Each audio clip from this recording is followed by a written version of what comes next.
Hi, folks. Welcome to another bonus episode of Science Fiction Book Club. That's right. My name's Abu. I'm joined, as always, by Obsa. And, Obsa, we're here to talk about Bong Joon-ho's latest flick, Mickey 17, which is an adaptation of the book we are currently covering on the podcast, Mickey 7, by Edward Ashton. That's right. You and I both saw this movie together this weekend. Yep. And we have some thoughts to share. But before we dive in, very quick spoiler notice.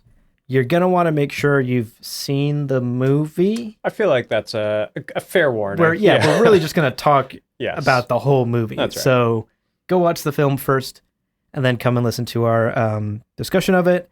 As far as book spoilers go, we're only 6 chapters in. Fair. But we know a lot of our patrons, a lot of folks in the Discord have already read the book. You and I have already read the book. Yeah. So we're going to continue with this conversation with book spoilers. That's right. If you are still reading along with us, feel free to wait on this episode and listen once you've read the book. Yeah. But just a heads up.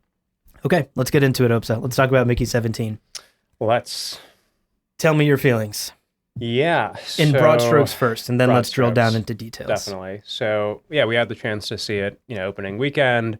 Lots of hype, lots of excitement. We're both huge Bong Joon-ho fans. Love his movies. Obviously, we've been enjoying the book thus far. And a lot of anticipation coming into this film. I think, broadly speaking, there were some highs. Definitely some moments worth pointing out as being quite exceptional. On the whole, I will be frank and candid with you folks that I did not like the movie. On the whole, I found it to be.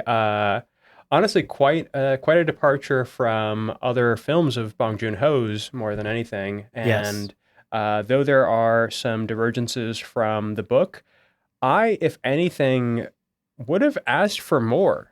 Yes. Interestingly. More divergences. I would have gone even more. And I think that would have allowed the movie to perhaps explore some of the many kind of themes and plot elements that it really only touches on. Yes. And we didn't get enough of that, I think, in the movie. So I think that's kind of where I sit. I didn't love the movie, but I totally fair. I also had a great time watching the movie with you. So right, we had a great weekend. Ate some popcorn and had some nachos. And that's right. Yeah, it was good to hang. Yeah. In a non-podcast capacity, Yeah, good to just be friends. Exactly. And not co-hosts. That's right. Yeah. Actually, I'm kind of right there with you. Yeah. We were chatting about this after we saw the film, of course, but I also, unfortunately, didn't enjoy it. Yeah. For a number of reasons, which we'll get into once we drill down further. But just speaking in broad strokes up front, I went in with high expectations. Yep. We've enjoyed covering the book on the podcast. And so I was like, okay, Bong Joon-ho has a great premise here to work with. Yeah. Is the book a home run? No, but is the book bad? Certainly not. It's still a great book. Totally. And there's wonderful material to work with. You put that in the hands of a director like Bong, you're going to get a spectacular movie. We certainly expect it. We didn't get a spectacular movie. Unfortunately, no. I didn't have a lot of fun watching it. I thought it was quite shallow in its story and even its characters and certainly its themes. I walked away disappointed that such great potential was wasted on a film that ended up being kind of simplistic and surface level. Right. And much like you, I wanted more. I wanted director Bong to take it in a deeper, weirder direction. Totally. And certainly it's a quirky movie. That's kind of a signature of director Bong. Yeah, totally. But it almost doesn't take the sci-fi premise far enough. Totally. Yeah. And I wished it had. Yeah. If anything, all it really did was make me want to go back and watch Snowpiercer and Okja and Parasite. Like the incredible Bong Joon-ho films that I love so much. Yeah. This Mickey 17 feels like one I'm not going to go back and ever rewatch. Yeah, and I will say, I did go back, in fact, and rewatch Snowpiercer and Okja. Oh, incredible! And in the last 30 days, I've also seen Memories of Murder. And, wow. Okay. I'm absolutely a huge fan of Bong Joon-ho, and I'll have more to say about this. But when comparing to his previous films, this one is quite notably different. I mean, it's not quite as good. I think ultimately, Uh, in my rankings, this kind of falls to the bottom of his works. Yeah. Unfortunately. right. Again, it just made me want to go back and watch my favorites. Yeah. Which is not necessarily a great reaction to have to a great director's latest film. Right. It's like, I'd rather watch her old ones. Yeah, that might honestly even be my recommendation. Perhaps perhaps if you haven't read the book, perhaps if you're not quite, maybe if you're not a huge sci-fi fan, maybe Yeah. this might hit the right spot for you. If you've seen his other movies, however, I would say you'd be better off probably rewatching one of them. Yeah, they're excellent films. They're excellent films. Okay, shall we drill down now? Let's get do it. into specifics. We both Yeah. have some notes here in front of us that we want to touch on. We've been teasing it out. So talk to me. What's one of the first things you want to drill into? Let's maybe talk about the characters that Okay. we've got here. Yes. So obviously Mickey 7 becomes Mickey 17 in this film, and we also get Mickey 18, also played by Robert Pattinson. And I've seen honestly a lot of praise for his performance online. Same. And I would agree that he does a capable job, maybe a proficient job playing this kind of split character that has, despite being effectively a clone, Mm-hmm. has distinct personalities and little, vocal quirks. And I think even just his facial mannerisms really do give you the sense that we have two somehow distinct beings here, Yeah. despite having come from the same kind of organic matter and having theoretically the same kind of memories and consciousness. So I think he does a great job, capturing that particular split between the Mickeys. Yeah. What I, on the other hand, found kind of grating and really quite confusing was how much of a buffoon he is in this Yes, movie. 17. Yeah, I didn't really understand that particular directorial choice. And I also just found it a little cringeworthy, honestly. Mhm. So I don't know whether to feel for him, to laugh at him, Yeah. it just kind of, I felt a little kind of icky, honestly, about that portrayal. But I don't know. I mean, what did you think of Robert Pattinson in this? Broadly, I agree. I will say I enjoyed Pattinson's portrayal Yeah. of Mickey a tad bit more than you did. Yeah. For me, it was actually one of the few highlights of the film Sure. where I was like, okay, Sure. I love Robert Pattinson. Totally. And he's having a lot of fun on screen. Yeah. Particularly, I think his portrayal of Mickey 18 Yes. was very strong. 100%. He did a lot of fun physical acting with Yes. that. The way he changed his voice and Totally. inflection. Yeah. So I enjoyed Robert Pattinson as Mickey. Yeah. I agree, though, with your criticism of Mickey 17 Yeah. being kind of stupefied so much more than he is in the book. Yeah. Not that he needed to be a one-to-one translation of the book, No. but I think even just 17, the character itself, separate from the book, Yeah. crossed the line from endearing into annoying, Totally. like a few too many times. Totally. You know, I think they were going for like lovable, endearing Yeah. kind of goofball Yeah. who really loves his girlfriend. Yeah. I've been seeing a lot of like wife guy memes online. You know, it's like yeah. he better look at you the way Mickey 17 Yeah. looks at Nasha, or he's not There you worth it. You know. That's And I funny. get that. That's good. Yeah. Some of that is endearing, but Yeah. a lot of it, again, to your point, for me as well, became grating, where I was just like, this guy. Yeah.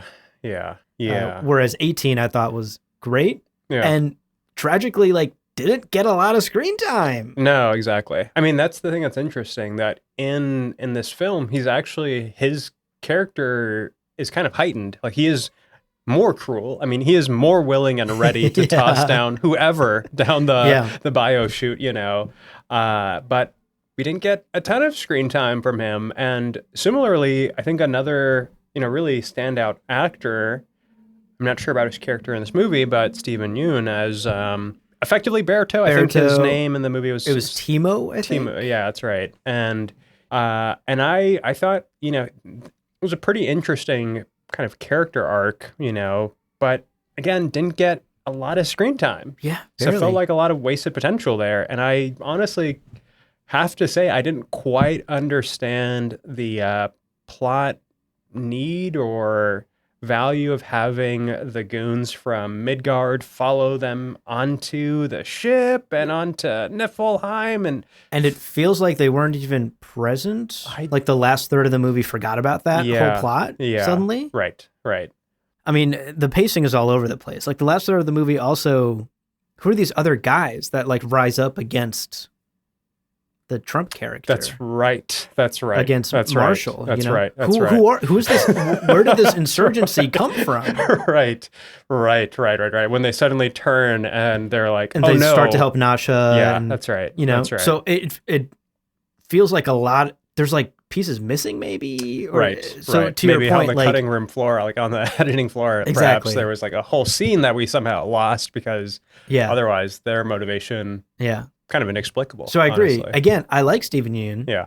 He's been wonderful in other things, Yes. but he didn't have much to work with here. Right. And he barely had any screen time. And when he Right. did, it was just like to continue to do this loan shark Yeah. plot thing Right. that didn't go anywhere. It just didn't so it was, go it was anywhere. unsatisfying. Yeah, I totally. totally agree. Well, we're already kind of talking about Mark Ruffalo. I guess we are, aren't we? How did you feel about his character? Well,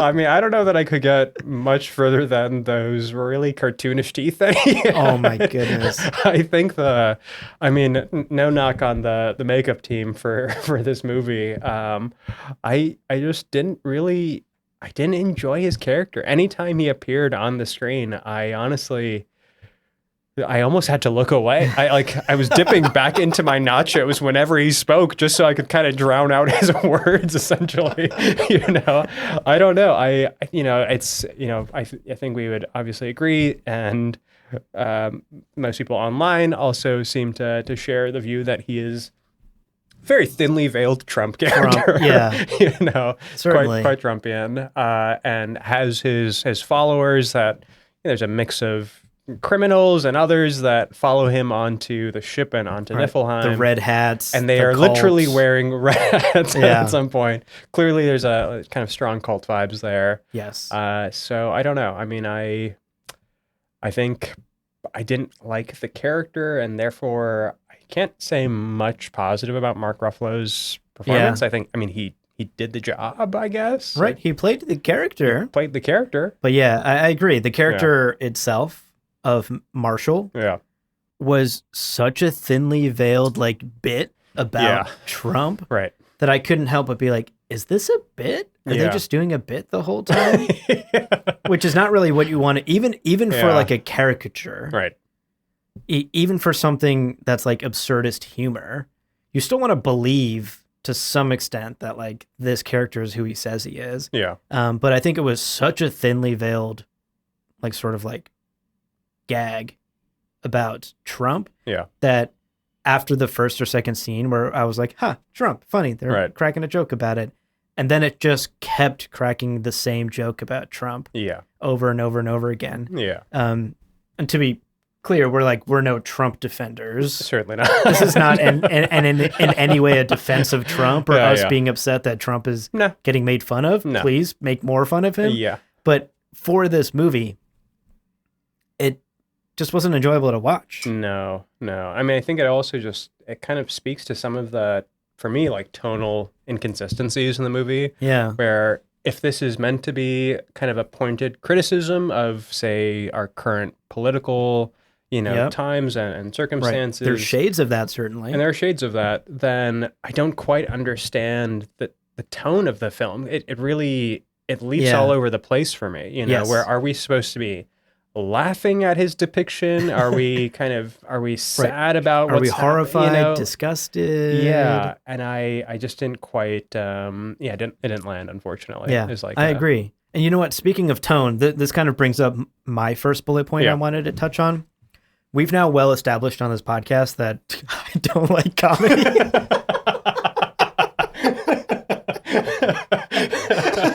It's a fact, folks. It's an unfortunate fact. Yeah. And look, this movie turned out to be way more comedy than I thought. Certainly there were comedic moments in the trailers, and certainly there were going to be some sort of like gag jokes if you know Bong Joon-ho's humor and his previous films. I expected all of that going in. I didn't expect for the entire like almost 2-hour runtime of the film to be a long running gag joke. The comedy like almost never landed for me in any scene. In any scene that was supposed to be funny, I was sitting next to you like stone cold. And there were people laughing in our theater, to be fair. Like we didn't have a like dead theater or anything, but it certainly wasn't the like uproarious laughter of people like belly laughing. The comedy didn't work for me at all. And perhaps, you know, for somebody out there, it did. Somebody who enjoyed the film, maybe they thought a lot of it was super funny. Right. But because it didn't work for me, it dragged the rest of the film down as well. Yeah. Because so much of it was comedic in tone rather than actually exploring the sci-fi themes, which I wanted more of. Totally. Or even exploring, to your point, the satirical commentary. Yes. Both of those are sidelined for like the jokes. Totally. And the balance, I think, is off, you know, to your point. Like the tonal balance of those things in this film feels very off. Totally. And certainly not what I would have wanted from the movie. You know, I went in expecting a sci-fi story that explored some interesting sci-fi themes and premises. Totally. And some great political commentary. Yes. Like that's what you get from Bong Joon-ho. Totally. We got very surface level, thinly layered shades of that. Yeah. And then mostly a lot of like bits. Yeah. Which I found very, you know, disappointing. Yeah. Yeah. I mean, I would certainly agree with that. And I have a much kind of greater appetite for comedy, I think. I rather enjoy it. And there were moments in this film that I found myself laughing, but I think I honestly, I probably laughed, you know, at more than with, you know. That's exactly correct. Which is not obviously not what you want in a movie like this. No. And it's also, I think, you know, obviously we're gonna feel we'll feel the weight of the divergences from the book, and I'm sure that's coloring our perspective a little bit. And that's a good point. Certainly talk about that. I think what I still find myself kind of making a greater and honestly disappointing comparison to is Bong Joon-ho's previous films. I mean, again, you know, having recently watched Snowpiercer and Okja, there were some honestly wonderfully kind of funny and really rich scenes in both of those movies. And you take the portrayal of, say, Tilda Swinton in Okja, and just from the very beginning, there are some great like comedic moments. You know, at one point she kind of refers to her grandfather as being this evil man, and the contrast and like begins laughing, and the audience that's arrayed begins laughing, and it's just this weird kind of ironic contrast, and it's honestly funny. And you have that moment, and then you like take, say, you know, Toni Collette's performance here, or, you know, Mark Ruffalo kind of overplaying this character that honestly, like, we could have done maybe once or twice, but then for the entirety of a film, kind of loses its comedy. You know, it kind of starts to feel like somebody like insisting on you laughing at something that, you know, maybe was funny the first time, but, you know, 17 times later, it's exactly. Even the sauce thing with Marshall's wife. Yeah. And again, maybe it just, the commentary is going over my head or something, but I certainly didn't get. Yeah. You know, I saw some theories online in the past couple days about like the sauce represents this distillation of taking from nature and distilling it into something you think is valuable but is actually meaningless, and like rich people doing this. Sure. You know, and it's like, I feel like you're stretching, you know? Yeah. And that's kind of like my other primary criticism of the film is like the comedy sure didn't land. Yeah. But also I feel like the political satire and commentary didn't land because it never became more than like surface level. Yeah. And the folks out there who are really like, what great commentary. Yeah. Everything I read, I just kind of sit back and I'm like, I feel like you're reaching. Yeah. You're really reaching for Totally. something that I don't think is in the film. Yeah. I don't think it goes that deep. Yeah. And that might be my own ignorance, you know? Yeah. But I certainly walked away from that movie less blown away about the commentary Yeah. about our current affairs in the Yeah. world than with Parasite. Right. With Parasite, I was like floored. Oh, absolutely. Yeah. And I certainly wasn't floored here with any Yeah. of the commentary. It was Yeah. like, well, yeah, Trump loves to be on TV and he's an idiot and there's a cult stuff. Like, what else are we saying about this? It's Exactly. like really surface level. Yeah. Yeah. I mean, it's also Bong Joon-ho is certainly well known for his, critiques of capitalism and Of course. his Yeah. portrayal of, class conflict. You take Yes. Snowpiercer and you see it quite, I mean, visually, it's really quite stunning and interesting that you see it as you go from train to train, that there are increasingly kind of more, the stratification is kind of Yes. captured in the train In physically. the train. Oh, And God, in this Snowpiercer is so good. in this film, it is so good. It's honestly, I think, Chris Evans' best movie, best work. Oh, shit! That's what I have to All say. right, Captain America stands. Back the fuck up.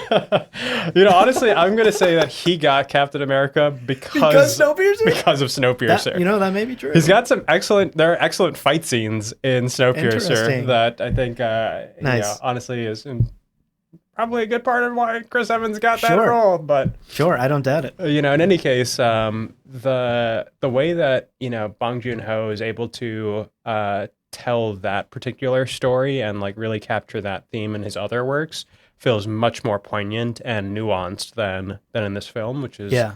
I think just to kind of underscore our point here. That Right. it's, Yeah, doesn't quite work absolutely. here. I agree. And you know what? Your comment there just made me realize another critique. I have. yeah. Because yes, there is a camcorder, like sort of like almost an old school camcorder Yeah. in the film, but that kind of gets me thinking about the visuals of this film. Yeah. Which I felt were quite uninspired. Totally. Like it's very like the base and the ship itself Yeah. are like this very simple industrialist Yeah. base. Yeah. Niflheim is literally just snow. Yeah. So there's like nothing to really speak of there. Yeah. The tech at work outside of the biorecycler, Yeah. where we see Mickey come out Right. time Or the and time again, bioprinter. the bioprinter, Yeah. excuse me. That was cool. Yeah. Yeah. Which of course that's like a central to the plot. You Right. got to make that like a beautiful piece of tech. Totally. I think they nailed it. Yeah. The bioprinter was cool. It was I liked definitely- the gag of Mickey Yes, I was coming gonna out. say that was one of the few kind of comedic bits that Because honestly, it's subtle. It's good. Yes, yeah. Yeah, I liked the Mickey like jerking every time he yes, came out exactly. when the bioprinter yeah, and then like eventually glitches. just flopping onto the ground. They don't really care anymore. Yeah. Yeah. And for me, like that sort of background, subtle, understated humor works. I liked that. I liked the bioprinter, but the rest of the tech, the rest of like the wardrobe of the characters, not particularly distinct. It's like No. very simple gray slacks and military attire. Yeah. Nothing visually is super memorable in this movie. Outside of the creeper design being super cute. Right. I was also disappointed that like the sci-fi aspect of it all was like extremely simplistic. Yeah. And Kinda washed out. You've seen it. Yeah. Washed out, gray, military. Yeah. Again, disappointing given how gorgeous, movies like Snowpiercer and Okja are. Absolutely. Yeah, I think the kind of other aspect of it there is, perhaps a source material problem. I mean, I think there's plenty of kind of interesting tech in the book, but as far as I guess the landscape of the book, I mean, there really aren't many environments that we kind of experience or Frozen explore. Planet. Yeah. So I mean, I can appreciate that there are maybe some limitations that Certainly. Bong Joon-ho is kind of curtailed by. But on the other hand, there were plenty of divergences from the book, and it's ultimately where I wish he would have gone even further. Oh my goodness. If we're departing from the book as kind of as much as we have in this movie, then go all the way. I mean, go ahead and start to explore, all manners of kind of interesting, angles that we can given this premise. But just didn't end up really doing that, unfortunately. No. And I think even setting everything we've set aside, Yeah.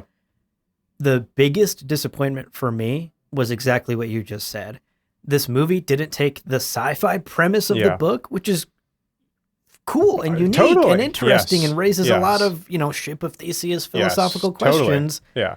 It explored none of that. And if None of anything, that. it flattened, Absolutely. intentionally flattened Yes. some of that. Yeah. Where Mickey 17 and 18 are not like distinct personalities because we're pondering the nature of the human soul And consciousness and identity and all of these reprinting yes, and the totally. ethics. Yes. No, they're different personalities because that one scientist tripped just on a kind of pipe. tripped over the cord. It was silly. It was just really a bad silly. printing job. Yeah, it was just a bad print job. Yeah. And that flattens the whole premise of having Yes. two Mickeys in the first place and Yes. raising any philosophical or ethical questions about two Mickeys at all. Yeah. And it ultimately kind of undermines the resolution at the end. Like, why exactly did they decide that cloning was no longer a viable thing? It was always the case that, the clones would have to suffer. I mean, these expendables, I should say, would have to suffer and die kind of over and over. I mean, that's kind of baked into the nature of expendables. Yes. So it doesn't really ever explain like what was the precipitating event that made Earth decide that this is no longer an acceptable practice. I mean, it honestly.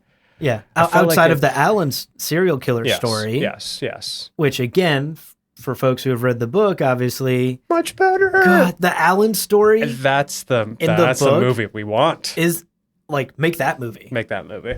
Yeah. Honestly, write that book. Like the Allen story where he Yes. copies himself and takes over a whole planet, Yes. blah, blah, blah. Yeah. Is incredible. Absolutely. And they turned it into just like a sort of simplified serial killer. Again, sort of flattened the premise too much. Yeah. And flattened the sci-fi. Yeah. Which like that bums me out because as a fan of sci-fi, like that's what makes sci-fi so good. Totally. Is taking an idea and saying, what if it goes to the extreme. 100th degree? Exactly. Absolutely. Why not 1,000 clones of one guy that take over a whole planet? Right. Exactly. And then you're like, I'm in. What if? Yeah, right. Totally. And that, to me, justifies humanity going, oh, let's not fuck with cloning. Oh, my God. Exactly.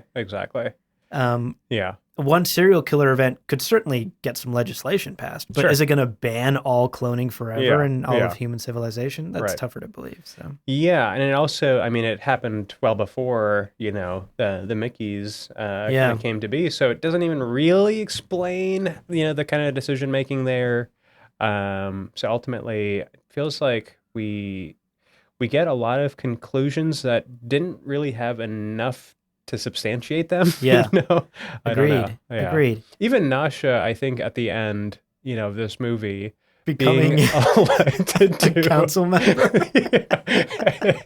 It's like, why? What council? Aren't a majority? Doesn't that break its own premise? Because aren't a majority of people on this ship cultists? Yeah. For Marshall? And aren't they red hat toting eugenicists? I think. Yeah. Like that's their whole shtick. Aren't they all like make Niflheim great again? Right, Why is right. Nasha like the one black woman on the ship? Yeah. On the council. Yeah. And going to win the council seat. Right. What leftist They ideology just all had a suddenly sprouted? come to Jesus moment? Like they what? all just converted suddenly to Yeah. So again, the movie is not so concerned with its own themes and ideas. Or internal consistency. It doesn't want to explore the sci-fi premise. If anything, it just flattens it and hand waves much of it away. Yeah. Which, as a sci-fi fan, as a fan of political satire and comedy, I walked away disappointed on both fronts. Totally. And as a noted hater of comedy, I got too much comedy. Yeah. So really, this just checked all the boxes of things that I was inevitably going to be heartbroken by. So I walked away quite disappointed in the film. And I think we can wrap up by saying we love director Bong Joon-ho's Yes. work. Yeah. He is a master of his craft. He is truly a master. Yes. And our criticisms here aren't personal to him or his career. No. Or to Robert Pattinson. Or to Robert Pattinson. Mark Ruffalo or Tony Collette. I just think this movie couldn't decide which lane it wanted to pick. Right. Was it a political commentary? Was it a sci-fi exploration of a sci-fi premise? was it just like a purely comedic film? Right. I think it leaned purely comedic. Yeah.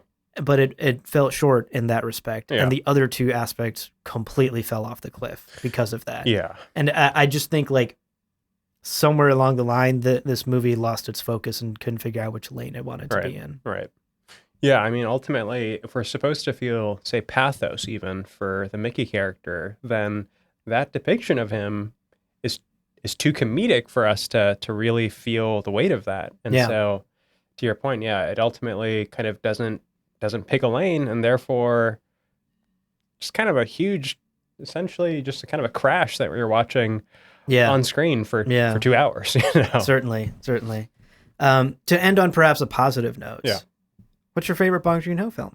I didn't rewatch Parasite, but I think I've seen it maybe 2 or 3 times now, and I certainly find it to be kind of the most harrowing and like really harrowing, kind of just eerie, and the most kind of extremely pointed of his social commentaries. Agreed. In a way that I can't say I like relate to the world that he depicts there per se, but I found it to be like really quite, I mean, it makes you kind of almost like reevaluate your own choice to have an iPhone. You know, certainly, you're like, certainly. oh man, am I participating in? Am I colluding in? You know, this like really kind of how guilty am I of this you being know? part of this system? Yeah. So I think that one is certainly a standout to me. Ultimately, Snowpiercer for me is like one of my favorites. I love Snowpiercer. Snowpiercer takes the cake. You can't go wrong. Look, this is a sci-fi podcast, okay? You literally took the words out of my mouth where I was like, God, Parasite is just so good. Yeah. But I'm a sucker for sci-fi. And like Snowpiercer, to be fair, not as good. Yeah. Still an amazing film, Yeah. but the sci-fi premise, and I just love the visual metaphor, Totally. even if it's a bit on the nose, of the train literally dividing the substrata of societal classes, you know, the class system. Yeah. Just so fun. Yeah. And I'm going to have to rewatch now because I'm a big Marvel fan. Yeah. I love Chris Evans as Captain America. Yeah, totally. But was he better in Snowpiercer? I'm just going to say. I'm going to have to rewatch Snowpiercer with that in mind. Yeah. I mean, his character arc in Snowpiercer is incredible. I mean, I don't want to spoil it for anyone that hasn't seen the movie, but I think at least 3 or 4 times in that movie, you're taken aback by what is happening to him or what he has done. And that is... Gosh, it's been a while since I've just so marvelous, you know, honestly. It's time for a rewatch then. It's time for a rewatch. I might rewatch it, honestly. Great, come over at 8. Listen, hey. Bring some food and drinks and let's do it. It is absolutely worth it, I would say. Yeah. All right, folks, thank you so much for joining us for... this, you know, somewhat harsh critique of a film we both didn't really enjoy. But, you know, we're here to be honest and share our opinions. These are just 2 opinions. Absolutely. And I think ultimately we're not trying to yuck anyone's yum. No. If you had a blast with the film, amazing. Yeah. I'm envious of you. It's a fun time, I'm told. You were like, here's a compliment. Deflected. No, many people are honestly enjoying this film. So, you know, don't necessarily, you know, take our critique with a grain of sand. Right. You know. And certainly I think because we're such sci-fi, we're like really deep in the sci-fi world. And we've read this book. And we've read the book. Like we have our expectations. If you're a casual sci-fi fan, if you haven't read the book, don't even know it's based on a book, I think you'll actually have a fun time in this movie, and it'll be a blast. Yeah. I just think like we're in it so deep that our perspective and our expectations are in a different place. Yeah, through the roof, honestly. Either way, thank you so much for joining us for this bonus episode, folks. Thank you, of course, for joining us on the read of Mickey 7 by Edward Ashton. That was a blast. As always, a reminder that you can see the entire season's reading schedule. That's right. In the show notes below. Indeed. Check out that link and make sure that you are prepared for our next book and our next reading assignment. So grab a copy from your local library, read the chapters we've assigned, and hope you're ready for a new book and a new adventure. Till next time. Toodles. He hit them with the toodles.